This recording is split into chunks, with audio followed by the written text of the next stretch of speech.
You remember at the beginning of the year, we talked about some terminology, and we said that conjugation meant a group of verbs that form their tenses the same way. So far, we've only been working with one conjugation, or first conjugation. But if you notice the verbs on page 85, they look a little bit different from the verbs we've had before, and that's because those are verbs from the second conjugation. Now think about verbs we've had. Verbs like, porto.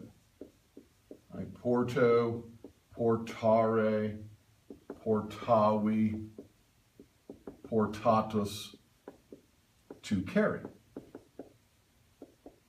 Well, we've had a lot of verbs like that, right? They follow the same pattern. Specto, spectare, spectavi, spectatus, to watch.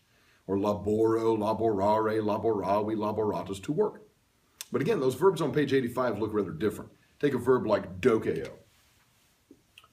Dokeo, dokera, dokui, doctus, to teach. Well, that looks rather different, and that's because dokeo is from second conjugation. Now you may be asking, well, how am I ever going to tell the difference? How will I know which conjugation a verb belongs in? Well, it's very simple. We're going to put a little chart up here for you. You look at the second dictionary entry, and that immediately tells you the conjugation number. So if the second dictionary entry ends with ARE, that's a first conjugation verb. Right? So specto, spectare, spectavi, spectatus, to watch, first conjugation. But if the second dictionary entry ends with long ERE, that's a second conjugation verb. So again, if you look at the verbs on page 85, words like augeo, augera, auxi, auctus, to increase, second conjugation. And this is one more place where the long mark is important. So far, we've only had one long mark that I'm going to hold you for on tests and quizzes, and that's that long A ablative ending in first declension nouns. Here's another place. You have to have that long mark on the ERE of the second dictionary entry. If you don't have that, that's going to be wrong. As we're going to find out later, that could actually indicate some other kind of verb. So you have to have the long mark there. All right, so what do we want to talk about today is the present tense and the future tense for second conjugation, because we already know those for first conjugation. So here we go. Second conjugation, present tense. Step number 1, drop RE from second dictionary entry. You say, but wait, we've seen that before. And the answer is yes, you have. That's exactly what you did for first conjugation. And then you're going to add your personal endings.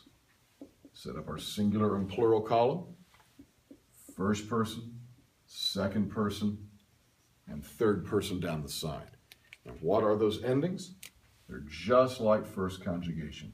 OST, MUS, TIS, NT.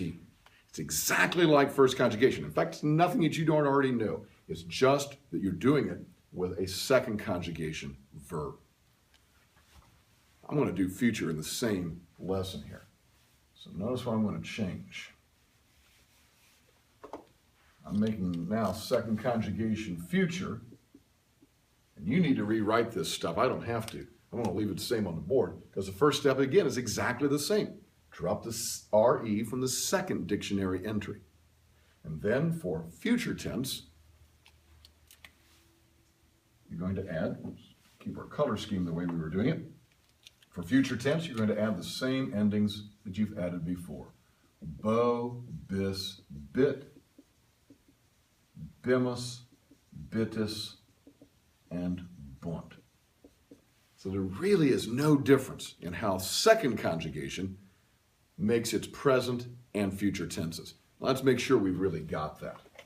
So right now on your paper, we're going to take this verb dokeo, dokera, and see if you can conjugate that verb in both the present tense and the future tense. Go ahead and hit pause on the video and work that out. Okay, let's see how you did. You should have set up your columns, singular and plural, first person, second person, and third person. And if you follow the steps, you drop to the RE, leaving you DOCE as your stem. And as I said before, I like to write the stem down everywhere. That way I know I've got my stem correct. And you'll notice I didn't put the long mark in the stem. The fact is, sometimes the long mark is there, sometimes it's not, and I'm not holding you responsible for that right now. The only place you need the long mark is in the dictionary entry, okay? So now we add our endings back on, and we get dokeo, dokes, doket, dokemus, doketus, dokent. And just so we can see it, we'll go ahead and put a new chart up here for the future. Same chart, first person, second person, and third person written down the side.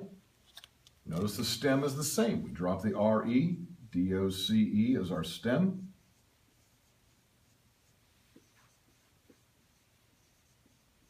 And then we add our future tense endings, making dokebo, dokebis, dokebit, dokebimus, dokebitis, dokebunt. Now, go ahead and pause the video and see if you can come up with the English for both the present and the future. It's exactly as we've done it before with first conjugation, so no difference there. Pause the video and see if you can come up with that. All right, let's see how you did with the English. We should have had I teach, you teach, he, she, or it teaches, we teach, you teach, they teach. And down in the future, I will teach, you will teach, he, she, or it will teach, we will teach, you will teach, and they will teach. And that's present and future tense for second conjugation.